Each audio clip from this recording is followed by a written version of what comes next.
Jai Gurudev. Jai Gurudev. Class சௌக்கியமா இருக்கீங்களா? Everybody is fine.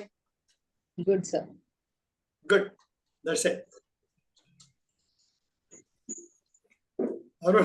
Arun. Sir. இந்த கோயம்புத்தூர் அதிர்தா? நேத்து பூனாவும் நிதியும் போயிட்டு வந்திருக்கா. Excellent. Excellent. That's it. Poona president of பேசுங்க. சொல்லு பூனா, how did you enjoy the presents? Sir சூப்பரா இருந்துச்சு சார். நாங்க ஆக்சுவலா 2 பேரும் போவோமாங்கிறதே டவுட்டா தாங்க சார் இருந்தது. அதுக்கப்புறம் ஆஸ் யூஷுவல் அதுக்கப்புறம் சரி நாங்க போவோம் அப்படின்னும் அதுக்கப்புறம் ஒரு ஆக்சுவலா வந்து ஒரு பாஸ் ஒண்ணு கிடைச்சிச்சு சார். ஆக்சுவலா ஒரு கலர் கோட் மாதிரி வச்சிருந்தாங்க, கிரீன் கலர் வயலட் கலர் அது மாதிரி வச்சிருந்தாங்க சார். ஆமா கான்ட்ரிபியூஷனா. அதுல எங்களுக்கு ஒரு கிரீன் கலர் பாஸ் அது வந்து இன்சிடென்ட்டா தான் சார் கிடைச்சிச்சு. சோ எங்களுக்கு கொஞ்சம் நல்ல என்ன சொல்றதுன்னா கொஞ்சம் முன்னையே கிடைச்சிச்சு சார். அதனால எங்களுக்கு அது ஒரு நாங்க போகணும்னு நினைச்சோம். ஆனா நாங்க அதுக்காக எந்த ஸ்டெப்புமே பண்ணல சார். ஆக்சுவலா 2 பேருமே போலாமான்னு பேசிட்டே இருந்தோம். அதுக்கப்புறம் வந்து அதுவா வந்துச்சு. நாங்களா கிளம்பி அதுக்கப்புறம் போயிட்டோம் சார். ஆக்சுவலா ரொம்ப நல்லா இருந்துச்சுங்க sir. That's it. Once the magnet decides, iron filings has got no choice. That will be just grabbed. That's what happened. So போன வாரம் கோர்ஸ் முடிச்சா சார். கற்பகம்னு நம்ம நிவி புவனாவோட cousin Coimbatore. She is also Coimbatore தான். Most welcome. கற்பகம் அன்மியூட் பண்ணி பேசுங்க Dhanraj sir. So ரொம்ப சந்தோஷமா இருக்கு. ரொம்ப சந்தோஷமா இருக்கு. Good. I think more than 1 lakh. More than 1 lakh of people attended the satsang. Oh. Jai Gurudev sir. Jai Gurudev ma. Jai Gurudev. Most welcome. You belong to us. We belong to you. Sangat Chatma. That's it. சரி. பார் பவனெல்லாம் பார் பளிச்சுட்டு இருக்கு அப்படியே. பௌர்ணமி நீதான் பௌர்ணமி போல. இங்க நிவியை காணும். நிவி சூரியன் மாதிரி அந்த பக்கம் போயிட்டு போல. சரி இங்க வந்து தமாஷா ஒரு கதை பார்க்கலாம். நேற்று ஒரு கதை அடிக்க ஆரம்பிச்சிட்டேன். ஒரு சிவனடியார் அவர் வந்து தினம் மத்தியானம் சாப்பிடுறதுக்கு முன்னாடி ஒரு சிவன் கோயிலுக்கு போயிட்டு அந்த மதிய கால பூஜை அட்டென்ட் பண்ணிட்டு வீட்டுக்கு வந்து வர்ற வழியிலே ஒரு சிவனடியாரை கூட்டிட்டு வந்து அவருக்கு சாப்பாடு போட்டுட்டு தான் இவர் சாப்பிடுவார். அதோடைய நித்திய கர்மா. அவங்க ஒய்ஃப் பாக்குறாங்க, ஏய் இந்த மனுஷனுக்கு வட்டிச்சு கொட்டுறதே பெரிய விஷயம், இந்த ஆளு வேற ஒரு தண்ட கர்மாந்திர கூட்டு வந்து உயிரை வாங்குற மனுஷன், எதுக்கடா இந்த ஆளை கல்யாணம் பண்ணி தொலைச்சோன்னு நினைச்சிட்டு இருப்பாங்க அந்த மனசுல. ஆனா சொல்லல. சரி ஏதோ நடக்குது இது மாதிரி வருஷ கணக்கா.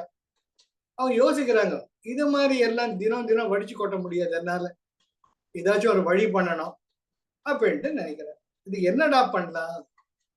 தன்னுடைய புருஷனை சொன்ன தப்புன்னு சொல்ல முடியாது, தனக்கும் மனசு. தினம் கோயிலுக்கு போவார். சிவரன் நல்ல நெத்திய விபூதிலாம் பட்டி சாமி கும்பிட்டுட்டு வர்ற வழியில ஒரு சிவனடியாரை கூட்டின்னு வருவார். சுவாமி வாங்க, கை கால் அலம்பிக்கோங்க, சாப்பிடுங்கன்னுட்டு உணவு போய் சாப்பிடுவோம். இந்த மாதிரி நித்திய கர்மா நடக்கும். ஒரு நாள் போறார், அதே போல வழக்கமா போயிட்டு வந்த உடனே சுவாமி உட்காருங்க, நான் போய் கை காலம் குளிச்சுட்டு வந்துடுறேன், நீங்க எங்க கூட இருந்து போஜனம் பண்ணிட்டு தான் போகணும். அதுக்கு என்ன, சிவன் பிரசாதம் நான் எடுத்துக்கிறேன் அப்படி சொல்லிட்டு இந்த ஆளை வந்து குளிக்க போறாரு.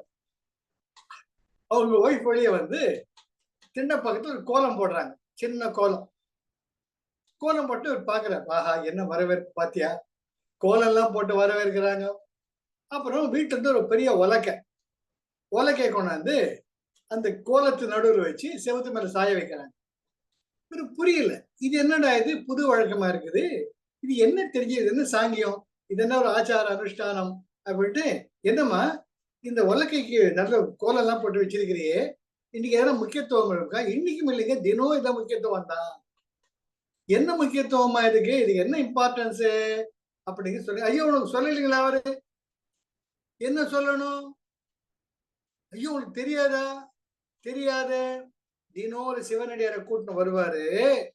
அவர் குளிச்சுட்டு வந்த உடனே இந்த உலக்கையில 4 போடு போடுவார். 4 சாத்து சாத்துறதுக்கு அப்புறம் தான் உனக்கு சாப்பாடு கொடுப்போம், உங்களுக்கு விருந்து படைப்போம். இது உனக்கு தெரியாதா சுவாமி? இந்த ஆளு பக்குன்னு என்னையா மனுஷன், கோயிலாண்டு இருந்து ஏதாவது பிரசாதம் வாங்கி சாப்பிட்டுருக்கலாம், இந்த மனுஷங்கிட்ட அடி வாங்கிட்டு அப்படியே தலையெடுத்து சாப்பிட வேண்டியிருக்கு அப்படின்ட்டு, சரிம்மா அப்படின்னுட்டு முள்ள எப்படா எஸ்கேப் ஆறுதுன்னு பார்த்தோம். அவர் குளிச்சுட்டு வருவாரு. வந்த உடனே இவரை காணும் திண்ணையில. ஏம்மா எங்க போனாரு சிவனடியார்? சாப்பிட கூட்டிட்டு வந்தனே. அது ஏங்க கேக்குறீங்க? எங்க அப்பா வீட்டுல இருந்து வர்றச்ச இது சீதனம்மா கொடுத்த உலக்க, இது எவ்வளவு பத்திரமா வச்சிருக்கேன்னு உனக்கு தெரியும். அவர் இந்த உலக்கைய பார்த்துட்டு இந்த உலக்கை எனக்கு வேணும் கேட்டாரு. நான் என்னடா இது போய் உலக்கைய போய் கேக்குறீங்களே நீங்க சாப்பிட்டுட்டு எடுத்துக்கோங்கன்னு சொன்னேன். இல்ல எனக்கு உலக்க வேணும்னாரு. இருங்க அவர் வந்து கொடுப்பாரு சொன்னேன். கோவிச்சுட்டு போயிட்டாரு. ஏண்டி ஆஃப்டர் ஆல் ஒரு உலக்கைக்காக அவர் கோவிச்சுட்டு போயிட்டாரு. எங்க போனார்? இதோ அந்த மூளை கூட திரும்பி இருக்க மாட்டார். பார்த்தா இந்த ரோடு மூலையில் போயிட்டு இருக்காரு. சாமி நில்லுங்கிறார். அவர் பார்த்து இவன் இந்த கையில உலக்கையை பிடிச்சிக்கிட்டு இருக்கான். சாமி நில்லுங்கிறான். அவன் பாக்குறான், நின்னா இந்த ஆளு உலக்கையில சாத்துவாரு. கொஞ்சம் கிடுகிடு நடக்கிற. இவரு என்ன வேகமா போற? சாமி இந்தாங்க உலக்கை தானே வேணும், இந்தாங்க உலக்கைன்ட்டு வேணா ஒரு ஓடியே போயிடுற. இது ஒரு சில தர்மவான்களின் சிந்தனை. இது நான் பிராக்டிகலாக பார்த்திருக்கேன். கோவில் கும்பாபிஷேகத்துக்கு நான் இதுக்கு ஸ்டேட் பேங்க் மேனேஜரா போனேன். ஏன்னா ஒரு கோவில் கும்பாபிஷேகம் நடக்கும். அதுல எப்படியும் ஒரு கமிட்டி மெம்பரா இருப்பேன். என்ன சின்ன ஊர்ல தான் ஸ்டேட் பேங்க் மேனேஜர் ஒரு விஐபி. முதல்ல நம்ம கஸ்டமர்ஸ் கிட்டே எனக்கு தெரியும், பிரான்ச் மேனேஜர் கேட்டா எப்படியும் கலெக்ஷன் கிடைக்கும்ட்டு. எனக்கும் அப்படிதான். ஏன்னா நான் யார்ட்டும் எதையுமே எதிர்பார்த்தது கிடையாது. நிறைய பண்ணிருக்கேன் பேங்க் மேனேஜர். ஸோ கோவில் தர ஒரு ரசீது புக் வாங்கி வச்சுப்பேன். யாராச்சும் கஸ்டமர்ஸ்ட பேசுறது, என்னங்க இந்த மாதிரி கோயில் கும்பாபிஷேகம் கான்ட்ரிபியூட் பண்ணுங்களேன். அதுக்கு என்ன சார் பண்ணிடலாம். ஏன்னா என் தயவு தேவைன்னு அவங்களுக்கு தெரியும். அவங்க சந்தோஷமா பண்றாங்களோ எப்படியோ, என் மூலமா ஒரு நல்ல காரியம் நடக்கணும். சரியா சார்? எவ்வளவு சார் எதிர்பார்க்குறீங்க? நான் கேட்க மாட்டேன், உங்க இஷ்டம் போடுங்க. ஆனா உங்க ஸ்டாண்டர்டுக்கு உங்க ஸ்டேட்டஸுக்கு ஒரு 10,000 ரூபாய் போடணுன்னீங்க, நான் சொல்லி வைப்பேன். அவரு, சார் பொண்ணு எல்லாம் படிக்கிறா, பெரிய பொண்ணு கல்யாணத்துக்கு நிக்கிறா. பார்த்தா மனுஷன் சிமெண்ட் ஏஜென்டா இருப்பான். பெரிய பெரிய ஆளுங்களா இருப்பாங்க. திருப்பூர்ல எல்லாம் பனியன் கம்பெனி முதலாளிகளா இருப்பாங்க. நமக்கு கோயிலுக்குன்னு கொடுக்கறச்சுதான் அவளுக்கு திடீர்னு பெரிய பொண்ணு கல்யாணம் ஞாபகம் வரும், பையனுடைய படிப்பு ஞாபகம் வரும். இந்தாங்க சார் 2,000 ரூபாய் எழுதி 5,000 ரூபாய் கொடுக்குற சொல்லியிருப்பாங்க, 2,000 ரூபாய் ரசீதுல எழுதுவாங்க. நான் யோசிப்பாட மனுஷா. சரி, வெளியே போற மூச்சு உள்ள வருமா? நீயும் சொல்ல முடியாது, நானும் சொல்ல முடியாது. சரி, இதுவாவது கொடுத்தியே. இந்த மாதிரி பல இடங்களை நான் பண்ணியிருக்கேன். இது போல நமக்கு கொடுக்கணும்னு தோணும். ஆனா கடைசி நிமிஷத்துல இதை ஒண்ணு கொக்கி போடும். இதனால் எனக்கு என்ன லாபம்? இதனால் எனக்கு என்ன கிடைக்கும்? எனக்கு என்று வரும் பொழுதே உங்கள் செயலினுடைய புனிதத்துவம் இழக்கப்பட்டு விடுகிறது. அதை என்னைக்கும் மறக்காதீங்க. ஒண்ணு கொடுக்கணும்னு தோணிச்சா மனமாற கொடுங்க, சந்தோஷமா கொடுங்க, ஆத்மார்த்தமா கொடுங்க. இதனால எனக்கு என்ன பிரயோஜனம், இதனால எனக்கு என்னென்ன இங்க செய்ய வேண்டிய அவசியமே கிடையாது. இது போல பல இடங்களை நான் பார்த்திருக்கேன். இது போல இன்னொரு அழகான கதை கூட எனக்கு ஞாபகம் வரும். ஒரு பெரிய பணக்காரன், அவன் போன ஷிப் உடஞ்சி போயிடுது. அருணும் தெரியாத கதை.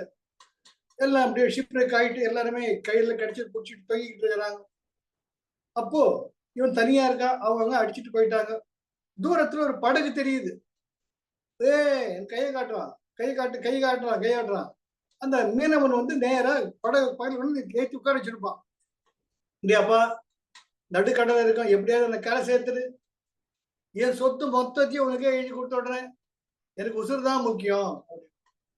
அடா நீங்க வாங்க உட்காருங்க, நீங்க இதான் காப்பாத்தி தெரியலன்ட்டு உட்கார வச்சு. கொஞ்சம் தூரம் வருது, இவன் யோசிப்பான், மொத்த சொத்தையும் எனக்கு எழுதி கொடுத்துட்டா நான் என்ன பண்றது? என் பொண்டாட்டி பிள்ளைங்களுக்கு என்ன கொடுக்கறது? பாருப்பா, உனக்கு மொத்த சொத்து கொடுக்குறான்னு வாக்கு கொடுத்துட்டேன். ஆனா நீயே சொல்லு, நியாயமா சொல்லு, உனக்கும் வேணாம் எனக்கும் வேணாம். என் பொண்டாட்டி பிள்ளைங்க நான் சொத்து எழுதி கொடுத்தா எனக்கு என்னையா சேர்த்து வச்சா நான் பொண்டாட்டி கேட்க மாட்டாளா, பிள்ளை கேட்க மாட்டான். ஆமா நிஜம்தாங்க, அதுல என்ன. சரி, அப்ப பாதி சொத்தை நான் வச்சுக்கிறேன், பாதி உனக்கு கொடுத்து விடுறேன். சரி, அப்படியே செய்யுங்க. இன்னும் கொஞ்சம் தூரம் வருது. பாதி சொத்து எனக்கு எழுதி கொடுத்துட்டேன்னா சொசைட்டில என் ஸ்டேட்டஸ் என்ன ஆகும்? பாதி சொத்து என்கிட்ட இருக்கு, இந்த பாதி சொத்து பண்ணி நான் கொஞ்சம் ஏழை ஆயிடும் இல்லை? ஏன்பா நீயும் தினம் மீனவன், தினம் மீன் பிடிச்சு பழகிற, உன் தேவைகள் என்னப்பா இருக்கும்? என்னங்க, காத்தாட போய் சாப்பிடுவோம், கூழ் குடிப்போம், மீன் குடிப்போம், அதுதாங்க எங்க வாழ்க்கை. எங்களுக்கு பெரியசுல ஒண்ணும் கிடையாது. அப்ப நீங்க பாதி சொத்து வச்சுட்டு என்ன பண்ணுவேன்? உனக்கு பேர்டன் ஆயிடுமே, சுமை எல்லாம் ஆகும். உங்ககிட்ட பாதி சொத்து கூட திருடன் திருடிட்டு போயிடுவானே. பாதி சொத்து வேணாம், கால்வாசி சொத்து தர்ற. சரி, உங்க இஷ்ட பிரகாரம் கொடுங்க. அப்ப கரை பக்கத்துல வந்து இவன் பாப்பா, இங்க இருந்து மிஞ்சி மிஞ்சி போனா 1 மைல் தூரத்துல நம்ம ஷிப்ரேக் ஆச்சு. இதுக்கு படகுக்கு கணக்கு போட்டா ஓலா மாதிரி, ஃபாஸ்ட் ட்ராக் மாதிரி மிஞ்சி மிஞ்சி போனா ஒரு $500. பக்கத்துல வந்துட்டான். எனக்கு $500 மிச்சம். இவன் கூழ் குடிக்கிறாங்கிறான், வேணும் வேணாங்கிறான். இவன் கொடுத்து என்னத்த பிரயோஜனம் பாருப்பா, எனக்கு ஒண்ணு தோணுது. கரையில காலைல இறங்கி வச்சுட்டான், இறங்கிட்டான் கீழே. நீயே சொல்லு, உனக்கு வேணாம் எனக்கு வேணாம். 1 மைல் தூரம் கொண்டு வந்திருப்பியா, எனக்கு படகு வலிச்சிருப்பியா? ஆமாங்க. எவ்வளவு வாங்குவேன் நார்மலா? அப்படிலாம் இல்லைங்க, நாங்க மீன் பிடிக்கிறது எங்க தொழில். சும்மா சொல்லியா, என்ன ஒரு $10 வாங்குவாங்க, அவ்வளவுதானே. பாத்தியா, நான் இப்ப பாரு உனக்கு $100 தரேன், அப்படி $100 தரேன். அவ யோசிக்கிறான் மனுஷன், எனக்கு எதுக்கு $100? இதையே நீங்களே வச்சுக்கோங்க. கடவுள் எனக்கு சந்தோஷத்தை கொடுத்துருக்காரு, உசுருக்கு தவிச்ச மனுஷனை காப்பாத்தினான்ட்டு. அந்த சந்தோஷம் கடவுளுக்கு நான் செஞ்ச சேவையை நினைச்சுக்கிறேன். இந்த $100 எனக்கு வேணாம் சாமி, என்னை விட்டா போறோம். இதுதான் வாழ்க்கை. நமக்கு ஒரு ஆபத்துங்கிற வளர்ச்ச அப்ப யார் நமக்கு உதவி பண்றாங்களோ அவங்க தெய்வம்னு சொல்லுவோம். அது எத்தனை நாள் மனசுல நினைக்கிறது யோசிச்சுப்பாங்க. மனிதனுடைய மனம் மாறக்கூடியது. இத ஒரு சந்தர்ப்பத்துல கருத்து வேறுபாடுகள் வரும் பொழுது அவங்க செஞ்ச நல்லதெல்லாம் காத்துல பறந்துடும். நீயா நானா தான் நிற்கும். அதனால்தான் காலத்தினார் செய்த நன்றி சிறிதெனும் ஞானத்தின் மானப்பெரு. திணை துணை நன்றி செய்யணும், பனை துணையா கொள்வார், பயன் தெரியவார். அற்புதமான திருவள்ளுவர் வாக்கு. காலத்தினார் செய்த நன்றி சிறிதெனினும் ஞானத்தின் மானப்பெரிது. தவிச்ச வாய்க்கு தண்ணி கிராமத்துல எப்போ தவிக்குதோ தண்ணி தண்ணின்ட்டு அப்ப தண்ணி கொடுக்கணும். இதுதான் தெய்வம். அதுதான் காலத்தினார் சிறிதெனினும் ஞானத்தின் ஞானம் உலகத்தை விட பெருசு. அதே போல நல்லவர்கள் திணை துணை நன்றி செய்யணும், பனை துணையா கொள்வார், பயன். அற்புதமான திருக்குறள். அதனால நம்ம தர்மம் செய்யணும் மனசுல வந்துடுச்சுன்னா உடனே அத மூளைக்கு கொண்டாந்து ஆராய்ச்சி பண்ணாது. இதயத்துல என்ன தோணுதோ அதுக்கு வெளிப்படுத்து. நீங்க என்னைக்கும் குறையவே மாட்டீங்க. It's a promise. தர்மம் தலை காக்கும், தக்க சமயத்தை உயிர் காக்கும்.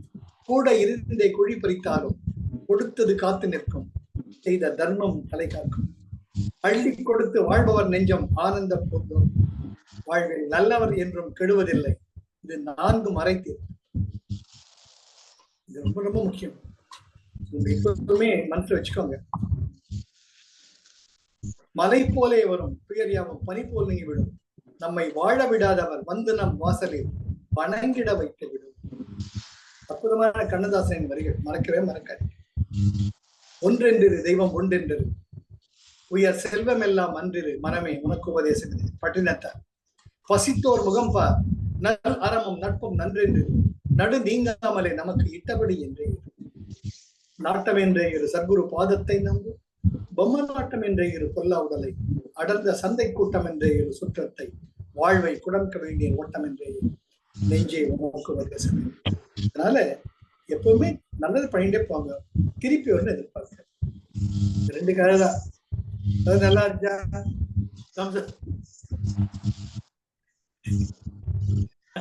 என்ன செய்யணும்? நெஞ்சத்துல என்ன தோணுதோ உடனே எக்ஸ்பிரஷன் கொடுங்க. இங்க ஷிஃப்ட் பண்ணிட்டீங்க. இது ஆராய்ச்சி எல்லாம் பண்ணி இவருக்கு கொடுத்து என்ன பிரயோஜனம், எனக்கு என்ன லாபம்னு ஆராய்ச்சி பண்ண ஆரம்பிச்சு. தெய்வம் இருப்பது நெஞ்சத்தில் தான், புத்தியில கிடையாது. அதனால உங்களுக்குள்ள என்ன தொடர்பு பண்ணு. ஔவையார் கூட அறம் செய்யும் சொல்லல, அறம் செய்ய விரும்புன்னு சொல்றாங்க. அட்லீஸ்ட் நல்லது செய்யணுங்கிற எண்ணமாவது வேணும் இல்லையா? So have a great day. Arun, thank you Arun. நானும் நேற்று காசு இன்னைக்கு காசு சொன்னேன். சரியா? Life is love. Life is joy. Life is enthusiasm. மறுபடியும் வாழ்த்துக்கள் புவனா, உனக்கும் நிவேதாக்கும். நீங்க ஒரு அற்புதமான ஒரு வாழ்க்கையில முன்னேறி இருக்கீங்க. இந்த நிலையில் எனக்கு முரளியும் ஜெயந்தியும் நல்லா ஞாபகம். போன வருடம் பிப்ரவரி மாதம் குருஜி இங்க சென்னைக்கு வந்திருந்தப்ப அவங்க வந்திருந்தாங்க. ஒரு வருஷம் ஓடி எடுத்து மறுபடியும் குருஜி வந்து இந்த அக்டோபர்ல வர்றதா பேசிக்கிறாங்க. தெரியல சென்னை. குருஜியுடைய ஒரு எனர்ஜி ஃபீல்டில் இருக்கிறது. It cleanses you to a greater extent of all the past and makes you cleanse. Thank you, Arun. Thank you for the opportunity. Jai Guru. Thank you, sir. Thank you, sir.